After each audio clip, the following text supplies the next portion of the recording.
স্বাগত জানাই আমার ইউটিউব চ্যানেল এমএসডি এডুকেশন। আজকে আমরা অষ্টম শ্রেণীর সেকেন্ড সামেটিভ এক্সাম 2024-এর কিছু সাজেস্টিভ কোশ্চেন নিয়ে চলে এলাম। তো আজকে আমরা সেই কোশ্চেনগুলো সলভ করব। তো এটা কোনো সাজেশন নয়, জাস্ট আমার মনে হয়েছে যে এই কোশ্চেনগুলো তোমাদের ইম্পর্টেন্ট আসতে পারে। সেই কোশ্চেনগুলো আমি একটা 25 নম্বরের ফুল মার্ক 25 নম্বরে করেছি, ঠিক আছে। তো এই কোশ্চেনগুলো আমি তোমাদেরকে এক ধার থেকে করে দিচ্ছি। তোমরা এই কোশ্চেনগুলো ভালোভাবে প্র্যাকটিস করবে এবং আশা করি তোমরা পরীক্ষায় কমন পেয়ে যাবে। তো শুরু করা যেটা থাকে প্রথমে, যে নিচের প্রশ্নগুলির উত্তর দাও। আমি তোমাদের কোশ্চেনটা স্ক্রিনে দিয়ে দেবো, তোমরা দেখে নেবে ওখান থেকে। তো আমি তাও কোশ্চেনগুলো এক ধার থেকে করে দিচ্ছি। যে 1 নম্বরে আছে, দেখো নিচের প্রশ্নগুলির উত্তর দাও। একের দাগে এটা থাকবে তোমার 1 নম্বরে, নিচের প্রশ্নগুলির উত্তর দাও। 3টে করতে হবে, 1 নাম্বার করে 3 নাম্বার। তোমাদের দেওয়া থাকবে 4টে বা 5টে দেওয়া থাকবে, তার মধ্যে তোমাদেরকে 3টে করতে হবে। তাহলে দেখো প্রথম যে অঙ্কটি আছে একের দাগে, 160 টাকার 35% সমান হচ্ছে কত? 160 টাকা 35% সমান কত? তাহলে দেখো এটা কিভাবে করবো। আমরা জানি কি পার্সেন্টেজ আছে, পার্সেন্টেজ ওঠাতে গেলে কি করতে 100 দিয়ে ভাগ করতে হয়। তাহলে 160 ইন্টু 35/100, কাটাকাটি করো 0 0, 2 5 2 10, 5 7 35, 2 8 16, তাহলে 8 7 56। তাহলে উত্তর কত হবে? 56, 56। 2 নম্বরে যে কোশ্চেনটা তোমাদের আছে সেটা হচ্ছে লঘিষ্ঠ আকারে প্রকাশ করো। লঘিষ্ঠ আকারে প্রকাশ করো। লঘিষ্ঠ আকারে প্রকাশ করে যেটা দেওয়া আছে তোমাদের, 18a⁴ b⁵ c² by 21a⁷ b²। এটাকে তোমাদের লঘিষ্ঠ আকারে প্রকাশ করতে হবে। কি করতে হবে? লঘিষ্ঠ আকারে প্রকাশ। লঘিষ্ঠ আকারে প্রকাশ করি। লঘিষ্ঠ আকারে প্রকাশ তাহলে কিভাবে করবো? প্রথমে লঘিষ্ঠ আকারে প্রকাশ করতে গিয়ে আগে সংখ্যাগুলোকে দেখবো। যদি সাইন থাকতো সাইনের কাজ আগে করতাম, তারপরে সংখ্যা, তারপরে তো চলরাশি। তাহলে এখানে দেখো 8 3 কাটবো, 3 6 18, 3 7 21। এবার দেখো এখানে a⁴ আর a⁷, তাহলে এখানে a³ হবে, কারণ এখানে 4 আছে, এখানে 7 আছে। এবারে b², এখানে b⁵, তাহলে এটা কেটে দিলে b³, কারণ 5 থেকে 2 বাদ দিলে 3। তাহলে উপরে কি কি থাকছে তো এখানে লিখে দিচ্ছি। উপরে থাকছে 6b³ c² 6b³ c² by নিচে কি থাকছে 7a³। তাহলে এটাই উত্তর, ঠিক আছে। তারপরে 3 নম্বর অঙ্কটি দেখো কি দেওয়া আছে। চিত্রে ab অঙ্কটি আছে, চিত্রে ab সমান ac বলা আছে। ab সমান AC এবং বের করতে হবে আমার কি BAC সমান কত, এটা আমাকে বের করতে হবে। আর চিত্রটা দেওয়া আছে এখানে এরকম, দেখো চিত্রটা এইভাবে দেওয়া আছে, ABCD, এই মানটা দেওয়া আছে 115 ডিগ্রি, ঠিক আছে। তাহলে এখান থেকে আমাকে BAC মানে এই মানটা আমাকে বের করতে হবে। তাহলে দেখো এইটা পুরোটা তো BCD, এই BCD এই পুরো কোণটা কি সরল কোণ। তাহলে কিভাবে সলভ করবো? দেখো BCD এটা তো পুরো 180 ডিগ্রি, তাহলে এটা 180 ডিগ্রি হলো, তার মধ্যে ACD কত? 115 ডিগ্রি। তাহলে আমি ACB কত পাবো? ACB পাবো 180 ডিগ্রি বিযুক্ত 115 ডিগ্রি, তাহলে সমান 65 ডিগ্রি, ঠিক আছে। ACB তার মানে আমরা ACB এই মানটা পেয়ে গেলাম আমরা 65 ডিগ্রি, ঠিক আছে। আর এখানে দেখো AB সমান AC বলা আছে, AB সমান AC। তাহলে AB আর AC যদি সমান হয় তাহলে কোণ দুটো সমান হবে। তার মানে এই কোণটা যদি 65 ডিগ্রি হয় তাহলে এই কোণটাও 65 ডিগ্রি, ঠিক আছে। তাহলে এখানে এটা নেওয়া আছে, তাহলে আমি আর লিখছি না, তাহলে আমি লিখে দিচ্ছি ACB সমান ABC সমান 65 ডিগ্রি। তাহলে এই দুটো কোণ যদি 65 ডিগ্রি হয় তাহলে এই কোণটা কত হবে? কারণ ত্রিভুজের 3টি কোণের সমষ্টি 180 ডিগ্রি। তাহলে নিচে লেখো যে BAC, তাহলে লিখবো BAC সমান 180 ডিগ্রি বিযুক্ত, তাহলে এই দুটো কোণের যোগফল 65° প্লাস 65°, তাহলে সমান 180 বিযুক্ত 130 সমান হচ্ছে 50°। তাহলে এই কোণের মানটা আমি কত পাবো? 50°। বিএসি কোণ মান কত হবে? বিএসি কোণের মান 50°। দেখো বুঝতে পারলে? 4 অঙ্ক যেটা বলা আছে, দেখো লসাগু করতে বলছে, লসাগু। তাহলে আমি কি করব? 9ab² 3a² c এবং 12a² c² এর কি বের করতে বলছে? লসাগু বের করতে। লসাগু কত, এটা আমাকে বের করতে। এটা 4 নম্বর অঙ্ক। ঠিক আছে, তাহলে দেখো কিভাবে করব। 9ab², তাহলে কি আমরা লিখতে পারি কত? 3 গুণিতক 3 ইন্টু a গুণিতক b গুণিতক b, আর 3a² c সমান 3 into a into a into c, কারণ দুটো এ আছে মানে এগুলোকে আমি ভেঙে নিচ্ছি। 12a² c² সমান 3 গুণিতক 2 গুণিতক 2, 3 গুণ 6 গুণ 12 গুণিতক a গুণিতক a গুণিতক c গুণিতক c। ক্লিয়ার? এবার আমি কি বলেছি? লসাগু মানে সর্বাধিক যেটা আছে, বেশি আছে সেটা লিখবো। তাহলে অতএব নির্ণয় লসাগু সমান, দেখো যেটা আছে প্রথমে আমি সেটা তুলে দেবো। 3 into 3 into a into b into b, মানে যেটা প্রথমে আছে সেটা তোমরা চোখ বন্ধ করে তুলে দেবে। তারপরে এটার সাথে উপরেটা তুলনা করবে। দেখো এখানে 3, আমি কিন্তু 3 লিখেছি। এখানে দুটো এ আছে, আমি কটা এ লিখেছি? এখানে একটা এ লিখেছি, তার মানে একটা এ শর্ট আছে, তাহলে মানে আমাকে একটা এ লিখতে হবে। সি, এখানে সি আছে? নেই, তাহলে আমাকে এখানে সি লিখতে হবে। ক্লিয়ার? এবারে এটার সাথে আবার তুলনা করবো নিচেটা। দেখো 3 আছে, 2 দুটো আছে, তাহলে আমি 2 কে এখানে লিখেছি না? লিখিনি। 2 লেখা নেই, তাহলে আমি 2 দুটো লিখে দেবো। 2 ইন্টু 2। আচ্ছা, এটা একটু মুছে দিই। ঠিক আছে, আর কি? এ দুটো আছে, আমি এ দুটো লিখেছি। সি দুটো আছে, কিন্তু আমি সি কটা লিখছি? একটা লিখছি, তার মানে আরেকটা সি লিখতে হবে আমার। ক্লিয়ার? এবারে করবো। দেখো 3 3 9, 9 9 18, 18 2 36, 36 হয়ে গেল।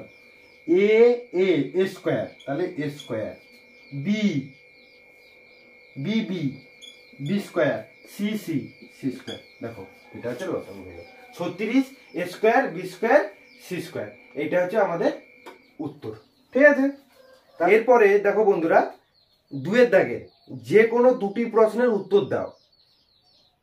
ঠিক আছে, এটা দুটো করতে হবে। 4 দুগুণে 8, মানে 4 নাম্বার করে আছে, দুটো করতে হবে। 3টের মতন দেওয়া থাকবে তোমাদের, তোমরা দুটো করবে ওখান থেকে। তো এখানে যে অঙ্কগুলো দেওয়া আছে, দেখো পেঁয়াজের দাম 20% বৃদ্ধি পেয়েছে। রমেনবাবু ঠিক করেছেন যে তার পরিবারে পেঁয়াজের মাসিক খরচ অপরিবর্তিত রাখবেন, তাই তিনি প্রতি মাসে পেঁয়াজের ব্যবহার শতকরা কত কমাবেন। এটা আছে আমাদের অঙ্ক। দেখো এটা তোমরা পাঠ্য বইতে পেয়ে যাবে, এটা তোমাদের পাঠ্য বইতে আছে 112 পেজে। তোমরা 12 দাগের অঙ্কটা দেখবে, এইটা দেওয়া আছে। সেখানে চিনি দেওয়া আছে, এখানে পেঁয়াজ দেওয়া আছে। তো তোমরা এই অঙ্কটা পারবে করতে, তবু দেখে নাও, আমি করে দিচ্ছি পরে। তাহলে দেখো বন্ধুরা, অঙ্কটা এখানে আমি করেছি।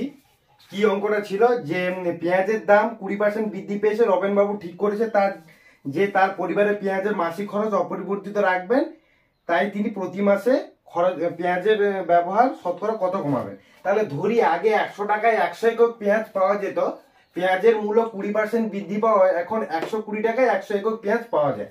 তাহলে এই ধারা আমি কি লিখবো? পেঁয়াজের মূল্য টাকা এবং পেঁয়াজের পরিমাণ একক।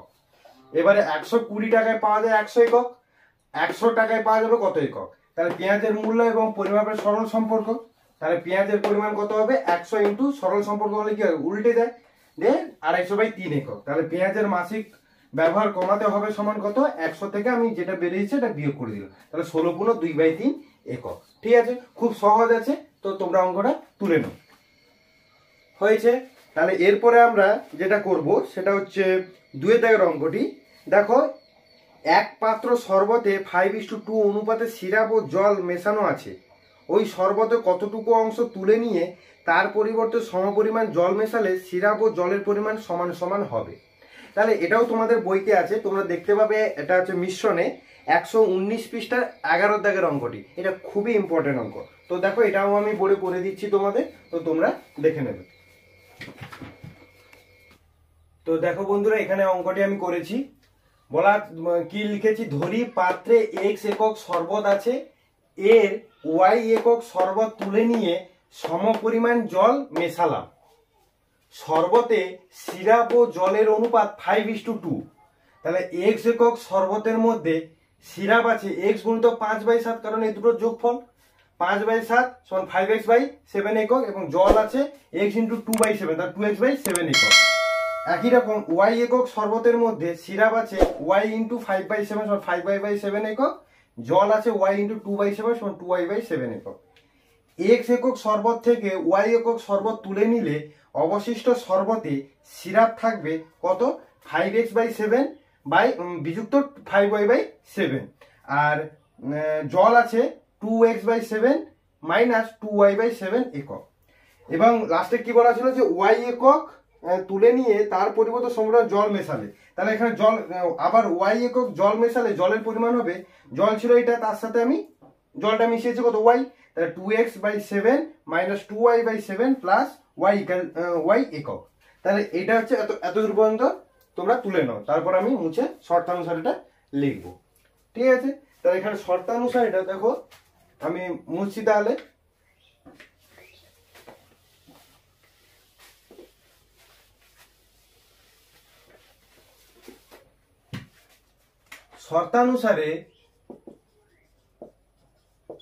শর্তানুসারে কি লিখবো না, 5x/7 - 5y/7 = 2x/7 - 2y/7 plus Y.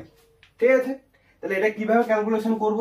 X এর টার্মগুলোকে এক সাইডে রাখবো আর ওয়াই টার্মগুলোকে ওই সাইডে দিয়ে দেবো। তাহলে দেখো কিভাবে করছি, 5x/7 - 2x/7 সমান 5y/7 plus 5y/7 minus 2y/7 plus Y, और লসাগু গুলো কত হবে? 7।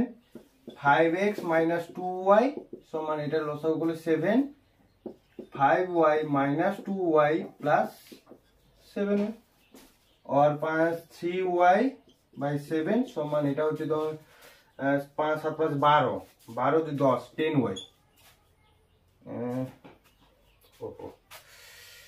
10x, তাহলে এটা হচ্ছে 10, 5 7 5 12 তো 10y/7, তাহলে এই 7 কেটে গেল। তাহলে और 3x = 10y, और x/y সমান 10/3, x/y সমান 10/3 অংশ। তাহলে উত্তরটা কি চেয়েছিল, যে ওই শরবতে কতটুকু অংশ তুলে নিয়ে তার পরিবর্তে সমপরিমাণ জল মেশালে সিরাপ ও জলের পরিমাণ সমান। তাহলে কত অংশ না, 10/3 অংশ। ঠিক আছে, 3 নম্বর অঙ্কটি যেটা দেওয়া আছে দেখো, 30 জন লোক 15 দিনে একটি রাস্তার 3/7 অংশ সারান। যদি আরো 10 জন লোক কাজটি করতে আসেন তাহলে রাস্তাটি বাকি অংশ সারাতে কতদিন সময় লাগবে? তাহলে এটা হচ্ছে তোমাদের তৈরাসিক যেটা আছে সেটাতে পেয়ে যাবে তোমরা 103 পৃষ্ঠা 4 দাগের অঙ্কটা। এটা 103 পৃষ্ঠা পাঠ্য বই তোমাদের 103 পৃষ্ঠা 4 দাগেরটা। ঠিক আছে, তাহলে চলো এটা করা যাক। তাহলে এখানে কি লিখবো? তাহলে এখানে লিখে দেবে জনসংখ্যা বা লোক সংখ্যা। এটা লোক সংখ্যাই লিখো, জনসংখ্যা না লিখে লোক সংখ্যা লিখো। লোক সংখ্যা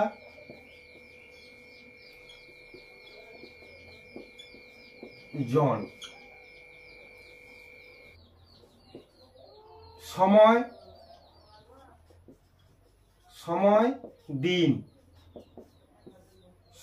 দিন, আর রাস্তার অংশ,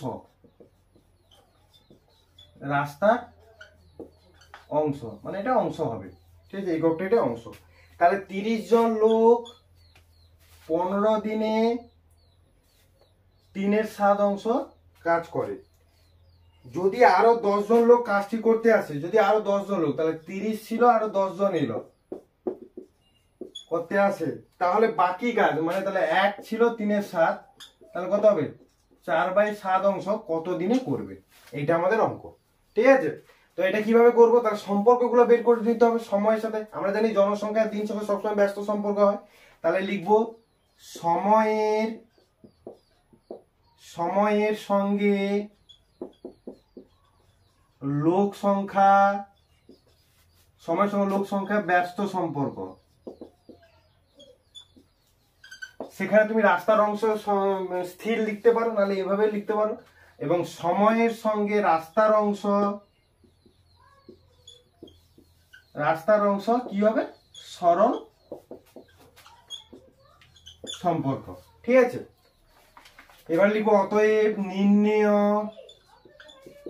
সময় কত হবে, তাহলে নির্ণয় সময় সমান কি হবে 15 ইন্টু, তাহলে আমরা কি জানি যে ব্যস্ত সম্পর্ক হলে যে মানটা যা আছে একই থাকে, তার মানে আমরা কি লিখবো 30/40 ইন্টু, আর এটা সরল সম্পর্ক মানে উল্টে যাবে, তাহলে উপরকে চলে যাবে 4/7 ইন্টু, আচ্ছা 4/7/3/7, তাহলে সমান 15 গুণিতক 30/40 গুণিতক 4/7 গুণিতক 7/3, উল্টে যাবে। তাহলে দেখো এখানে 0 এখানে 0 কেটে গেল, এখানে 4 এখানে 4 কেটে গেল, এর 7 কেটে গেল, তাহলে এর 3 আর এর 3 কেটে গেল, তাহলে উত্তর থাকছে 15 দিন। অতএব দিয়ে লিখে নেবে তোমরা। ঠিক আছে, তাহলে বন্ধুরা আমরা 2 এর দাগের অঙ্কগুলো কমপ্লিট করলাম। এবার 3 এর দাগে যেটা আছে দেখো, 3 এর দাগে লসাগু করতে বলেছে, লসাগু এবং গসাগু। 3 এর দাগে লসাগু এটা দেওয়া আছে এবং অথবাতে গসাগু দেওয়া আছে, তাহলে লসাগুর যে অঙ্কটা দেওয়া আছে দেখো,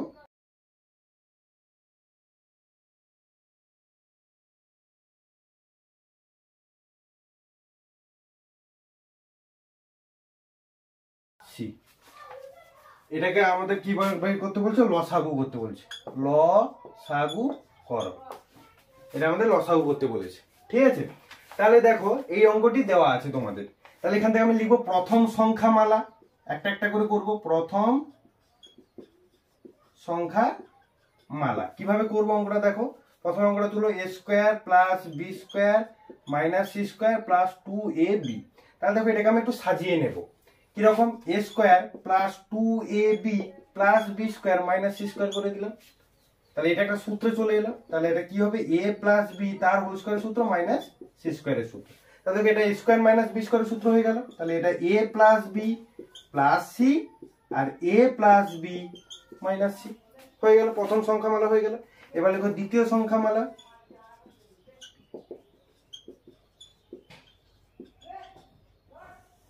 দ্বিতীয় সংখ্যামালাতে কি আছে দেখো, c square plus a square minus b square plus 2ca, তাহলে দেখো c square plus 2ca plus a square minus b square করে দিল, তাহলে এটা চলে এলো তোমার c প্লাস a তার whole square minus b square, তাহলে সমান এটা হবে c plus a minus b, c plus a sorry plus b minus b, এবার এটাকে একটু a b c সাজিয়ে নাও, তাহলে এটা হবে a plus b plus c, আর এটা হয়ে যাবে তোমার a minus b plus c হয়ে গেল। তাহলে এটা প্রথম সংখ্যামালা, এটা দ্বিতীয় সংখ্যামালা। এবার আমরা তৃতীয় সংখ্যামালাটা করব, তৃতীয় সংখ্যামালা।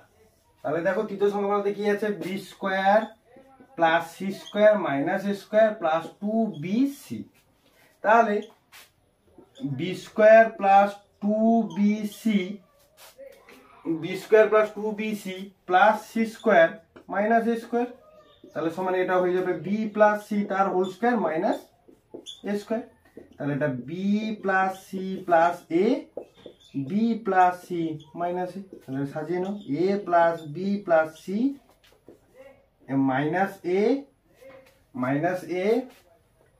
প্লাস b প্লাস c, এইভাবে।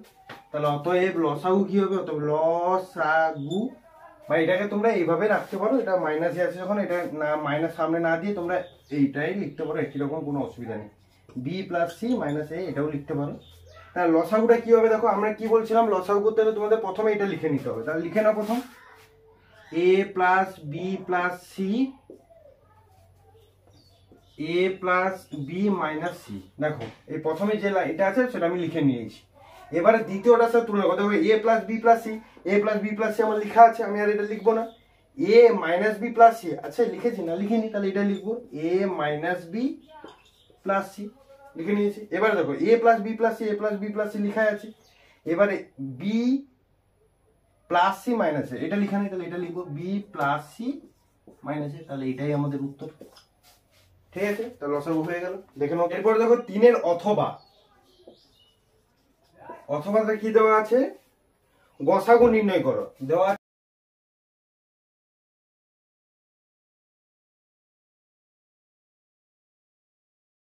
লসাগু নির্ণয় করতে। তাহলে এখানে প্রথম সংখ্যামালা লিখবো, প্রথম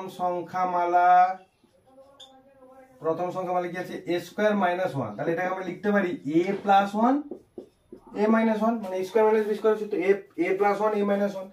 আর একটা দেওয়া আছে a, আচ্ছা এটা দ্বিতীয় সংখ্যামালা লিখো, দ্বিতীয় সংখ্যামালা কি আছে a কিউব মাইনাস 1। তাহলে এটা a কিউব মাইনাস b কিউবের সূত্র, মানে এটা a কিউব মাইনাস 1 এর কিউব। একই রকম এটা কি করে হলো বুঝতে পারবে না, a স্কয়ার মাইনাস 1 এর whole square, a square minus b square সূত্র। তাহলে এটা a minus 1 into a square plus a plus 1। তৃতীয় সংখ্যামালা দেখো, তৃতীয়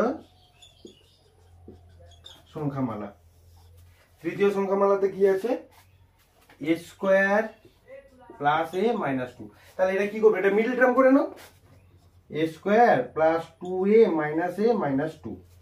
ঠিক আছে, তাহলে এখান থেকে a কমন নিয়ে নাও, তাহলে a প্লাস 2 মাইনাস 1 কমন নিলে a প্লাস 2। তাহলে তোমার এখানে হয়ে যাচ্ছে a প্লাস 2 a মাইনাস 1। তাহলে অতএব এখানে দিচ্ছি, অতএব নির্ণেয় গসাগু সমান কত হবে, দেখো কোনটা কমন পাবে এখানে, a মাইনাস 1 a মাইনাস 1 আর এখানে a মাইনাস 1। তাহলে এখানে a মাইনাস 1টা উত্তর। কারণ গসাগুর ক্ষেত্রে দেখবে যেটা সমস্ত রাশি সংখ্যামালাতে থাকবে, এখানে a মাইনাস 1 আছে, এখানে a মাইনাস 1 আছে, এখানে a মাইনাস, আর কিছু কমন নেই, তার জন্য উত্তর হবে a মাইনাস 1। ঠিক আছে, চারে থেকে যেটা বলছো সরলতম মান নির্ণয় করো, সরলতম মান নির্ণয় কি আছে অঙ্ক,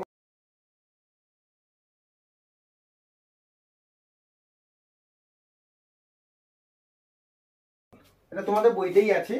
তো দেখো কিভাবে করবে, দেখো এই দুটো কিন্তু এই প্রথমে আমি এটা সিরিয়াল মানে কি ক্রমিক ভাবে যাবে, মানে সিরিয়ালি যাবে, এটার সাথে এটা করব, প্রথমে এই দুটোকে করব, যেটা বেরোবে তার সাথে এটা করব, যেটা বেরোবে তার সাথে আবার এটা করব, এইভাবে মেনবো। তাহলে দেখো এটা কিভাবে করা যাচ্ছে, এটা হচ্ছে x প্লাস 1 আর x মাইনাস 1 লসাগু। তাহলে x মাইনাস 1, তাহলে এখানে x plus 1 plus x minus 1 যা আছে থাকলো 2x by x square plus 1 plus 4x cube x to the power 4 plus 1। ঠিক আছে, এবারে দেখো 1 আর 1 কেটে গেল, থাকলো কত 2x বাই এই দুটোকে করলে কত হবে x square minus 1 plus 2x by x square plus 1 plus 4x cube by x to the power 4 plus 1। ঠিক আছে, এবারে দেখো এটা কিভাবে হবে, এখান থেকে তুমি কমন নিয়েও করতে পারো, না হলে এইভাবে করতে হবে। দেখো এখান থেকে কমন নিয়ে নাও, 2x যদি আমি কমন নিয়ে নিই তাহলে এখানে থাকছে 1 by x square minus 1 plus 1 by x square plus 1 plus 4x cube by x to the power 4 plus 1। তাহলে সমান এটা তাহলে কিরকম হচ্ছে দেখো, 2x লসাগু করলে x to the power 4 minus 1, আচ্ছা এরকম না করে আলাদা আলাদাই করো, নাহলে x square plus 1 x square minus 1, তাহলে x square plus 1 plus x square minus 1। তাহলে এটাকে তুমি দ্বিতীয় বন্ধনীর মধ্যে দিয়ে দাও। ঠিক আছে, plus 4x cube by x to the power 4 plus 1। এটা মুখে মুখে হয়ে যেত, শুধু তোমাদের জন্য এটাকে একটু এ করে করছি। তাহলে 2x, তাহলে এখানে দেখো 1 আর এখানে 1 কেটে গেল, into 2x square by 2x square by, তাহলে এটা দেখো a plus B into a minus B, তাহলে এটা হচ্ছে x to the power 4 minus 1 plus 4x cube by x to the power 4 plus 1। এবারে সমান এই দুটো গুণ করলে 2 4 4x কিউব, তাহলে 4x cube by x to the power 4 minus 1 plus 4x cube by x to the power 4 plus 1। Clear, দেখে নাও। এবার আমি এই ফাঁকাটাতে করব, তো তোমরা আমি এখান থেকে 4x কিউব কমন নিয়ে নিলাম, 4x কিউব কমন নিয়ে নিলে কি থাকছে 1 by x to the power 4 minus 1 plus 1 by x to the power 4 plus 1। Clear, সমান 4x কিউব, তাহলে এটা এ করলে কত হবে x to the power 4 plus 1 x to the power 4 minus 1। তাহলে এখানে হচ্ছে x to the power 4 plus 1 minus x plus x to the power 4 minus 1।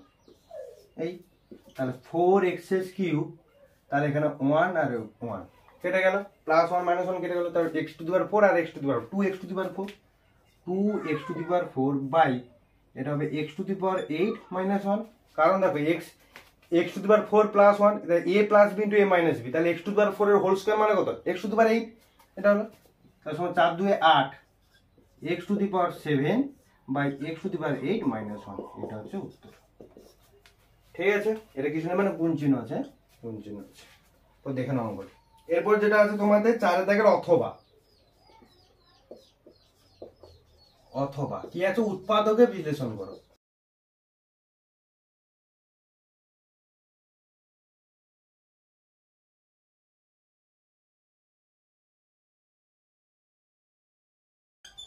Q square, এটা তোমাদের উৎপাদক বিশ্লেষণ আছে। তাহলে কি করতে হবে? আমাকে 108 কে উৎপাদক করবো, দিয়ে এখানে 31 করতে হবে। দেখো করে দেখো, 108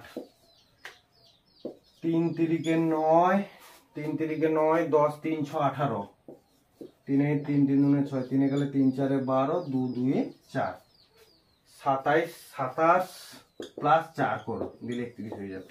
27 প্লাস 4 করো, তাহলে এখানে কি করবো? P square plus 27 plus 4 P Q plus 108 Q square, তাহলে সমান P square plus 27 P Q plus 4 P Q plus 108 Q square, তাহলে সমান এখান থেকে কি কমন যাবে? এখান থেকে পি কমন নিয়ে নাও, তাহলে পি প্লাস 27 কিউ প্লাস এখান থেকে কমন নিয়ে নাও 4 কমন নিয়ে নাও, 4 কিউ কমন নিয়ে নাও, তাহলে 4 কিউ কমন নিয়ে নিলে তোমাদের এখানে থাকছে পি প্লাস 27 কিউ, 7 4 28 2 8 2 10, 7 4 28 আর 8 27 হলো 8 2 10। ঠিক আছে, তাহলে সমান P plus 27 Q P plus 4 Q, এটা উত্তর। ঠিক আছে, খুব ইজি এটা। এই দুটোর মধ্যে আগে 4 দাগে যেটা বললাম সরলীকরণ, এটা এবং এটার মধ্যে এটা সহজ আছে, এটা করবে 3 নম্বর পেয়ে যাবে। ঠিক আছে, আচ্ছা তাহলে আমরা যে যে অঙ্কগুলো ছিল সেগুলো আমরা করলাম। এরপরে আমরা চলে আসবো উৎপাদক এবং প্রয়োগে। দেখো তোমাদের এখানে 5 দাগে যেটা দেওয়া আছে, ঠিক আছে, যে প্রমাণ করি উৎপাদক দুটো দেওয়া থাকবে তোমাদের, এই দুটো উৎপাদক মানে উপপাদ্য দেওয়া থাকবে, যে প্রমাণ করো যে একটি ত্রিভুজে দুটি কোণের পরিমাণ সমান হলে তাদের বিপরীত বাহুর দৈর্ঘ্য সমান হবে। এটা তোমরা পেয়ে যাবে 93 পৃষ্ঠার। আচ্ছা আমি এখানে লিখে দিচ্ছি, তোমাদের এই দুটো উপপাদ্য বেশ ভালোভাবে করে যাবে।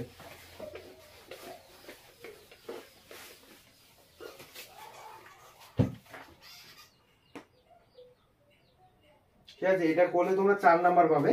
তো এই উপপাদ্যটা করে যাবে। দুটো উপপাদ্য তোমাদের দেওয়া হচ্ছে। 5 দাগে যে উপপাদ্যটা তোমাদের থাকবে, উপপাদ্য এই দুটো সাজেশন, এই দুটো তোমরা বই থেকে মুখস্থ করে নেবে। তো যেটা আছে তোমাদের 93 পৃষ্ঠার 6 নম্বর উপপাদ্যটা। ঠিক আছে, 93 পৃষ্ঠার 6 নম্বর উপপাদ্য। আর এর সাথে দুটো দেওয়া থাকে, দুটো দেওয়া আছে, তার মধ্যে তোমাকে একটা করতে হবে। আর একটা তোমাদের থাকছে 147 পৃষ্ঠার 8টা, 147 পৃষ্ঠা 8টা। তোমাদেরকে বলে দিচ্ছি যে একটি ত্রিভুজের দুটি কোণের পরিমাণ সমান হলে তাদের বিপরীত বাহুর দৈর্ঘ্য সমান হবে। ঠিক আছে, এটা তুমি পেয়ে যাচ্ছ 93 পৃষ্ঠা। আর আরেকটা থাকছে একটি ত্রিভুজের তিনটি কোণের সমষ্টি 2 সমকোণ বা 180 ডিগ্রি, এটা তোমরা 147 পৃষ্ঠার পেয়ে যাবে। কত? 8 দাগে আছে। ঠিক আছে, এই দুটো করবে। আচ্ছা, এরপরে তোমাদের একটা প্রয়োগ দেওয়া থাকে, সেটা তোমাদের করতে হবে। প্রয়োগ, এখানে একটা প্রয়োগ দেওয়া আছে তোমাদের, যে এই প্রয়োগটা দেখো 6 দাগের, 5 দাগের তো হয়ে গেল, 6 দাগে তোমরা তাহলে এই দুটো প্রয়োগ বই থেকে মুখস্থ করে দেবে। যদি না বুঝতে পারো তাহলে কমেন্টে আমাকে জানাবে, আমি তোমাদেরকে এই প্রয়োগ দুটো করে দেবো, প্র্যাকটিস করিয়ে দেবো বা এখানে বুঝিয়ে দেবো। ঠিক আছে, এবারে চলে আসো 6 দাগের। এ যেটা বলেছে দেখো, 6 দাগের এবিসি এর এবি সমান হচ্ছে এসি এবং বিএসি, আচ্ছা এখানে লিখি, এবং বিএসি সমান হচ্ছে 80 ডিগ্রি হলে এবিসি ও এসিবি কত, মানে এই দুটো মান কত, এর মান কত। ঠিক আছে, এই দুটো মান আমাকে বের করতে বলছে। 3 নাম্বার পাবে এটা। তাহলে এটা দেখো কিরকম আছে, ছবিটা এখানে এঁকে নেই। দেখো এটা এ বি সি, যার বলা আছে এ বি মানে এটা আর এটা সমান, এবং বিএসি মানে এই কোণটার মান দেওয়া আছে 80°। তাহলে তোমাকে বের করতে বলছে এ বিসি মানে এই কোণটা আর এসিবি এই কোণটা, এই দুটো কোণ কত হবে তোমাকে বের করতে বলছে। তাহলে আমরা আগেই জানি যে যদি দুটি বাহু সমান হয় তাহলে তার কোণ দুটো সমান হবে। তাহলে এখানে এটা কিভাবে করবে, এ বি সমান হচ্ছে এসি, যদি সমান হয় তাহলে আমি এখানে লিখতে পারি এ বি সি সমান এ সি বি। তাহলে এইটাকে আমি ধরে নিলাম এক্স ধরি। তাহলে আমরা জানি ত্রিভুজের তিনটি কোণের সমষ্টি কত 180°। তাহলে এই কোণটা এই কোণটা আর এই কোণটা মিলে কত হবে 180° হবে। তাহলে সেটাই লিখবো এক্স ডিগ্রি প্লাস এক্স, আচ্ছা এখানে শর্তানুসারে লিখে দাও, শর্তানুসারে এক্স ডিগ্রি প্লাস 80° সমান 180°। তাহলে অর 2x ডিগ্রি সমান x ডিগ্রি 2x ডিগ্রি আর 80টা এই পাশে চলে যাবে, তাহলে -80 সমান হচ্ছে 100°। और x সমান কত হবে 100/2 সমান হচ্ছে 50°। और x সমান হচ্ছে 50°। তাহলে এই কোণটার মান 50 আর এটাও 50। তাহলে অতএব ABC সমান ACB সমান হচ্ছে 50°। ঠিক আছে, এটা একটা প্রয়োগ। আর একটা প্রয়োগ তোমাদের এখানে যেটা দেওয়া আছে, প্রমাণ করি যে সমকোণী ত্রিভুজের অতিভুজ বৃহত্তম বাহু, সমকোণী ত্রিভুজের অতিভুজ বৃহত্তম বাহু। এটা তোমরা যে এইটা যে করলাম এটা তোমরা কোষে দেখি 16.1-5টাই পেয়ে যাবে। এটা হচ্ছে 16.KD 16.1-5 দাগেটা, আর এটা পেজ নম্বরটা তোমরা পেয়ে যাবে 150। ঠিক আছে, এটা তোমাদের এখানে দেখিয়ে দিলাম। আচ্ছা, এরপরে যে প্রয়োগটা দেওয়া আছে এটা তোমাদের বইতে পেয়ে যাবে কোষে দেখি 16.2। এরপরে অথবা যে প্রয়োগটা আছে এটা তুলে নিয়েছো, আচ্ছা এখানে করে দিয়েছি দেখো, অথবা যে প্রয়োগটা আছে কি না, প্রমাণ করো যে সমকোণী ত্রিভুজের অতিভুজ বৃহত্তম বাহু। তাহলে এটা তোমরা পেয়ে যাবে কোষে দেখি কেডি 16.2 10এরটা, আর এটা পেজ নম্বর হচ্ছে 158 পেজ। ঠিক আছে, আমি তোমাদের এটা আমি স্ক্রিনে দিয়ে দেবো, তোমরা দেখে নেবে ওখান থেকে। ঠিক আছে, তাহলে আমি সেকেন্ড সেমিস্টারে যে তোমাদের কোশ্চেনগুলো কিভাবে হয় তার একটা আমি করে দেখালাম তোমাদের। ঠিক আছে, যদি তোমাদের এই ভিডিওটি ভালো লেগে থাকে তাহলে তোমরা লাইক করবে, কমেন্ট করবে এবং বন্ধুদের সঙ্গে অনেক অনেক শেয়ার করবে, যাতে তাদেরও উপকার হয় এবং তারাও পরীক্ষাতে ভালোভাবে নাম্বার তুলতে পারে। তো তাহলে আজকে এই ভিডিওটা এখানেই শেষ করছি। পর নেক্সট ভিডিওতে আর একটা কোনো ইনফরমেটিভ এবং খুব গুরুত্বপূর্ণ ভিডিও নিয়ে আমি উপস্থিত হব। ধন্যবাদ।